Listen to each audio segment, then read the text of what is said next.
السلام علیکم ناظرین، کیا حال چال ہے؟ طبیعت ٹھیک ٹھاک؟ امید کرتا ہوں کہ آپ خیریت سے ہوں گے اور خوش باش ہوں گے۔ میں آپ کو اپنے اس ویلاگ اور اس چینل پہ خوش آمدید کہتا ہوں۔ ناظرین، کافی دنوں کے بعد آپ سے ملاقات ہو رہی ہے، تو معذرت چاہتا ہوں، تھوڑی سی مصروفیت ہو گئی تھی۔ اب جو ہے خبروں کا سلسلہ شروع کرتے ہیں۔ خبر آپ کو دے رہا ہوں۔ خبر جو کوئی فلسطین کے متعلق ہے، وہ یہ کہ برطانیہ، کینیڈا اور آسٹریلیا کے بعد پرتگال نے بھی فلسطین کو آزاد ریاست تسلیم کر لیا ہے۔ یہ خبر ہے ناظرین، تفصیل سے بات کرتے ہیں۔ خبر رساں ادارے AFP کے مطابق پرتگالی وزیر خارجہ پاولو رینگل نے پیر کو شروع ہونے والی اقوام متحدہ کی جنرل اسمبلی کی سالانہ اجلاس سے قبل نیو یارک میں صحافیوں کو بتایا کہ اس لیے فلسطین کی ریاست کو تسلیم کرنا ایک بنیادی، مستقل اور وسیع پیمانے پر متفقہ پالیسی کی تکمیل ہے۔ انہوں نے مزید کہا کہ پرتگال دو ریاستی حل کو منصفانہ اور دیرپا امن کا واحد راستہ قرار دیتا ہے، جو اسرائیل اور فلسطین کے درمیان بقائے باہمی اور پرامن تعلقات کو فروغ دیتا ہے۔ فلسطین لبریشن آرگنائزیشن PLO نے 1988 میں ایک آزاد فلسطینی ریاست کا اعلان کیا تھا، اور زیادہ تر عالمی جنوبی ملکوں نے اسے جلد ہی تسلیم کر لیا۔ اقوام متحدہ کے 193 رکن ممالک میں سے تقریباً 150 نے فلسطینی ریاست کی خود مختاری کو تسلیم کرتے ہیں۔ یعنی اقوام متحدہ کے جو رکن ممالک ہیں 193، ان میں سے 150 فلسطینی ریاست کی خود مختاری کو تسلیم کرتے ہیں۔ اسرائیل کا اہم اتحادی امریکہ طویل عرصے سے کہہ رہا ہے کہ وہ فلسطینی ریاست کے مقصد کی حمایت کرتا ہے، لیکن واشنگٹن ایسا فلسطینیوں کے اسرائیل کے ساتھ دو ریاستی حل پر رضامندی کے بعد ہی کرنے کا حامی ہے۔ حالیہ ہفتوں تک بڑی یورپی طاقتیں امریکہ کے ساتھ اس پوزیشن میں شریک تھیں، تاہم 2014 کے بعد سے ایسے کوئی مذاکرات نہیں ہوئے ہیں، اور اسرائیلی وزیراعظم بنیامین نیتن یاہو نے اب کہا ہے کہ کبھی بھی فلسطینی ریاست نہیں ہوگی۔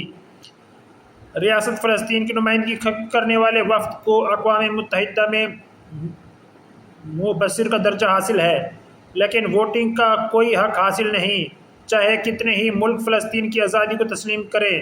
اقوام متحدہ کی مکمل رکنیت کے لیے سلامتی کونسل کی منظوری درکار ہوگی، جہاں واشنگٹن کو ویٹو کا حق حاصل ہے۔ اس سے قبل برطانیہ، آسٹریلیا اور کینیڈا نے اتوار کو فلسطینی ریاست کو تسلیم کر لیا تھا، جو دہائیوں پر محیط مغربی خارجہ پالیسی میں ایک بڑی تبدیلی تصور کی جا رہی ہے، اور جس پر اسرائیل نے سخت برہمی کا اظہار کیا۔ 4 مغربی ممالک کے فیصلے نے، جو روایتی طور پر اسرائیل کے ساتھ اتحاد کرتے ہیں، ان کو 140 سے زیادہ دیگر ممالک کے ساتھ جوڑ دیا، جو مقبوضہ علاقوں سے آزاد وطن کے قیام کے لیے فلسطینیوں کی خواہش کی حمایت کرتے ہیں۔ برطانیہ اور کینیڈا فلسطینی ریاست کو تسلیم کرنے والے پہلے G7 ممالک بن گئے ہیں۔ پرتگال نے اسی روز اعلان کیا تھا کہ وہ 21 سپٹمبر کو فلسطین کو بطور ریاست تسلیم کر لے گا۔ توقع ہے کہ فرانس اور دیگر ممالک پیر کو نیو یارک میں اقوام متحدہ کی جنرل اسمبلی کے سالانہ اجلاس میں اسی راہ پر چلیں گے۔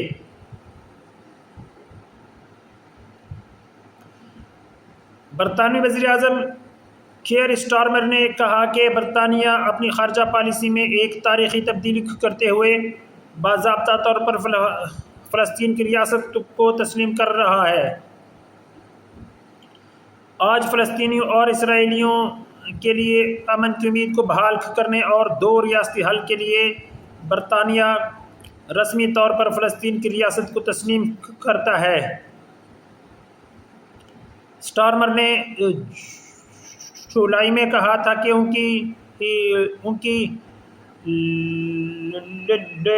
کی جو حکومت ہے، یعنی ان کی جو لیبر پارٹی کی جو حکومت ہے، فلسطینی ریاست کو تسلیم کرے گی جب تک کہ اسرائیل ٹھوس اقدامات نہ اٹھائے، جن میں غزہ میں فائر بندی، علاقے میں امداد کی فراہمی میں اضافہ اور مغربی کنارے کو ضم نہ کرنے کی یقین دہانی شامل ہیں۔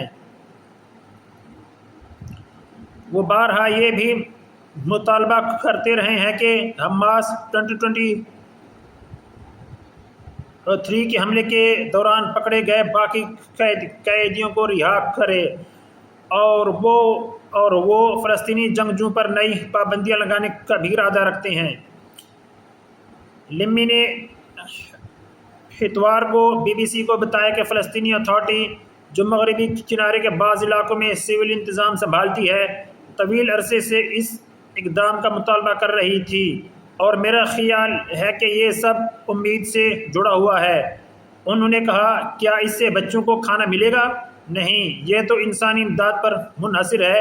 کیا اس سے یرغمالیوں کی رہائی ہوگی؟ یہ تو جنگ بندی سے ممکن ہے۔ تاہم ان کا کہنا تھا کہ یہ ایک کوشش ہے دو ریاستی حل کے لیے امید قائم رکھنے کی۔ کینیڈا اسرائیل پر دباؤ بڑھانے والوں میں شامل ہو گیا۔ کینیڈین وزیر اعظم مارک کارنی کا کہنا تھا کہ ان کا ملک غزہ میں جنگ کے خاتمے کے لیے اسرائیل پر دباؤ بڑھانے کے لیے دیگر بڑی مغربی اقوام کے ساتھ شامل ہو گیا ہے۔ کارنی نے ایکس پر لکھا، کینیڈا ریاست فلسطین کو تسلیم کرتا ہے اور ریاست فلسطین اور اسرائیل دونوں کے لیے پرامن مستقبل کے وعدے کے لیے اپنی شراکت داری کی پیشکش کرتا ہے۔ آسٹریلوی وزیر اعظم انتھونی البانیز نے کہا کہ آسٹریلیا فلسطین کی آزاد اور خود مختار ریاست کو باضابطہ طور پر تسلیم کرتا ہے۔ البانیز نے سوشل میڈیا پر ایک بیان میں کہا، ایسا کرنے سے آسٹریلیا فلسطینی عوام کی اپنی ایک ریاست کے لیے جائز اور دیرینہ خواہشات کو تسلیم کرتا ہے۔ آسٹریلوی وزیر اعظم نے ایک بیان میں کہا کہ ان کا ملک غزہ میں جنگ کے خاتمے کے لیے اسرائیل پر دباؤ بڑھانے کے لیے دیگر بڑی مغربی اقوام کے ساتھ شامل ہو گیا ہے۔ تسلیم کا آج کا عمل دو ریاستی حل کے لیے آسٹریلیا کی دیرینہ وابستگی کی عکاسی کرتا ہے، جو ہمیشہ اسرائیلی اور فلسطینی عوام کے لیے پائیدار امن اور سلامتی کا واحد راستہ رہا ہے۔ خبری ایجنسی AFP کے مطابق یہ فلسطینی عوام کے لیے ایک فیصلہ کن لمحہ ہے جو دہائیوں سے اپنی ریاست کے خواب کے لیے کوشاں ہیں۔ اب تک طاقتور مغربی ممالک اس موقف پر قائم تھے کہ فلسطینی ریاست کا قیام صرف اسرائیل کے ساتھ کسی معاہدہ شدہ امن کا حصہ ہونا چاہیے، لیکن یہ اقدام ان ممالک کو امریکہ اور اسرائیل کے موقف کے خلاف لا کھڑا کرتا ہے۔ دیر پا امن کی جانب ایک ضروری قدم۔ فلسطینی صدر محمود عباس نے اپنے رد عمل میں کہا کہ برطانیہ کی جانب سے فلسطینی ریاست کو تسلیم کرنا خطے میں دیر پا امن کی جانب ایک ضروری قدم ہے۔ محمود عباس کے دفتر سے جاری بیان میں کہا گیا، صدر نے برطانیہ کی جانب سے آزاد ریاست فلسطین کو تسلیم کرنے کے اقدام کو سراہا اور اس بات کی توثیق کی کہ یہ اقدام بین الاقوامی قانون کے مطابق منصفانہ اور دیر پا امن کے قیام کی سمت ایک اہم اور ضروری قدم ہے۔ فلسطینی ریاست کا مطالبہ ہمارے وجود کو خطرہ۔ اسرائیلی وزیر اعظم بنیامین نیتن یاہو نے اس پر سخت رد عمل ظاہر کرتے ہوئے اقوام متحدہ کے اجلاس میں اس کی مخالفت کرنے کا اعلان کیا۔ نیتن یاہو نے کہا، فلسطینی ریاست کا مطالبہ ہمارے وجود کو خطرے میں ڈالے گا اور یہ دہشت گردی کے لیے ایک مضحکہ خیز انعام ہوگا۔ مقبوضہ مغربی کنارے کے الحاق کا مطالبہ۔ اسرائیل کے دو انتہائی دائیں بازو کے وزراء نے برطانیہ، کینیڈا اور آسٹریلیا کی جانب سے فلسطینی ریاست کو تسلیم کرنے کے بعد مقبوضہ مغربی کنارے کے الحاق کا مطالبہ کیا ہے۔ قومی سلامتی کے وزیر ایتمار بن گوئر نے ایک بیان میں کہا، برطانیہ، کینیڈا اور آسٹریلیا کی طرف سے فلسطینی ریاست کے تسلیم کا مطلب فوری جوابی اقدامات کی ضرورت ہے۔ یہودیہ و شمیرون، جوڈیا اور سماریہ میں فوری طور پر خود مختاری نافذ کرنا اور فلسطینی اتھارٹی کو مکمل طور پر تحلیل کرنا۔ انہوں نے کہا، میں کابینہ کے آئندہ اجلاس میں خود مختاری کے نفاذ کی تجویز پیش کرنے کا ارادہ رکھتا ہوں۔ وزیر خزانہ بیزائیل سموٹریچ، جو انہوں نے ماضی میں بھی کئی بار مقبوضہ مغربی کنارے کے الحاق کا مطالبہ کیا، نے بھی اسی طرز کا بیان جاری کیا۔ انہوں نے ایکس پر لکھا، وہ دن گزر گئے جب برطانیہ اور دیگر ممالک ہمارا مستقبل طے کرتے تھے۔ مینڈیٹ ختم ہو چکا ہے اور اس اسرائیل مخالف اقدام کا واحد جواب ہے تاریخی یہودی وطن یہودیہ و شمیرون پر خود مختاری کا اطلاق اور فلسطینی ریاست کے خواب کو ہمیشہ کے لیے ایجنڈے سے ہٹانا۔ انہوں نے مزید لکھا، محترم وزیر اعظم، وقت اب ہے اور یہ آپ کے ہاتھ میں ہے۔ یعنی ناظرین،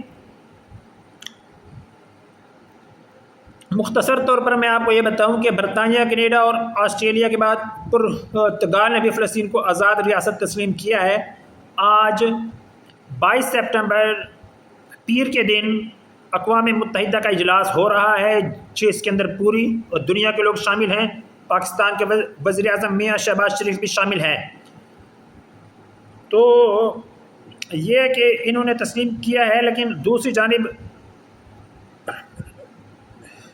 اسرائیل کے وزیر اعظم کا کہنا تھا کہ پہلے ہم لوگ کمزور تھے، دنیا کے دیگر ممالک برطانیہ اور اسرائیل، برطانیہ، امریکہ اور آسٹریلیا، کینیڈا کی جو فیصلے تھے وہ ہمارے اوپر اثر انداز ہوتے تھے۔ اب ہم ہو چکے ہیں خود مختار، اب ہمارے اوپر کسی کی مرضی نہیں چلتی اور ہم نے اپنا وطن یہودیہ اور شمیرون جو ہے وہ بنانا ہے۔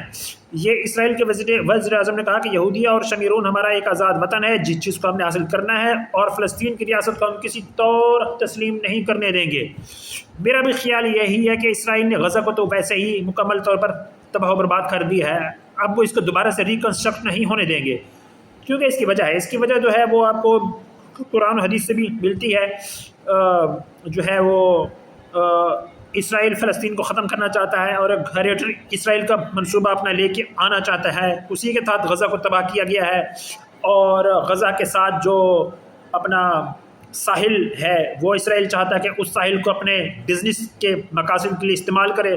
تو میں نہیں سمجھتا کہ آج برطانیہ اس فلسطین کو تسلیم کر لے یا آسٹریلیا، کینیڈا تسلیم کر لیں تو فلسطین کی ایک ریاست بن جائے گی اور اسرائیل اپنے مظالم سے رک جائے گا۔ ایسے نہیں ہوگا، یہ صرف جھوٹ ہے۔ اگر برطانیہ، کینیڈا اگر فلسطین کو آزاد ریاست تسلیم کرتے تو یہ 1948 میں جب اسرائیل بنا تھا اسی وقت فلسطین کو تسلیم کر لیتے، لیکن اب تو فلسطین ختم ہو چکا ہے، غزہ ختم ہو چکا ہے، کھنڈر کا یعنی کہ ویران کھنڈر بن چکا ہے، تو اب جو ہے برطانیہ، آسٹریلیا، کینیڈا فلسطین کو تسلیم کر رہے ہیں، تو یہ ایک سازش ہے، سازش بہت گہری سازش ہے۔ میں سمجھتا ہوں ان کے تسلیم کرنے سے یا نہ کرنے سے کوئی فرق نہیں پڑتا۔ میں سمجھتا ہوں کہ اسرائیل نے اپنی گیم کھیل لی ہے پوری، اس نے عربوں کو بھی اپنا غلام بنا لیا، اس نے ایران کی بھی ٹھکائی کر دی زبردست، اس کو پیچھے دھکیل دیا اور جو ہے اپنا وہ نہ برطانیہ کی بات مانتا ہے، نہ امریکہ کی، نہ آسٹریلیا کی، نہ کینیڈا کی، کیونکہ اسرائیلی لابی جو ہے ہر ملک میں بڑی اسٹرانگ ہے۔ یہ بس ایک، میں تو اس کو جو ہے وہ سمجھتا ہوں کہ بھائی فائدہ کوئی نہیں ہوگا اس کا فلسطینیوں کو۔ ناظرین، آج کا یہ تھا ہمارا ویلاگ، اپنے ویلاگ کو اس کو اینڈ کرتے ہیں۔ مزید خبریں انشاءاللہ میں آپ کو جیسے جیسے میرے پاس خبریں آئیں گی میں آپ کو دوں گا، اور میری لیٹسٹ خبریں لینے کے لیے آپ میرا چینل لائک، شیئر، سبسکرائب ضرور کریں، دعاؤں میں یاد رکھیں۔ اللہ حافظ۔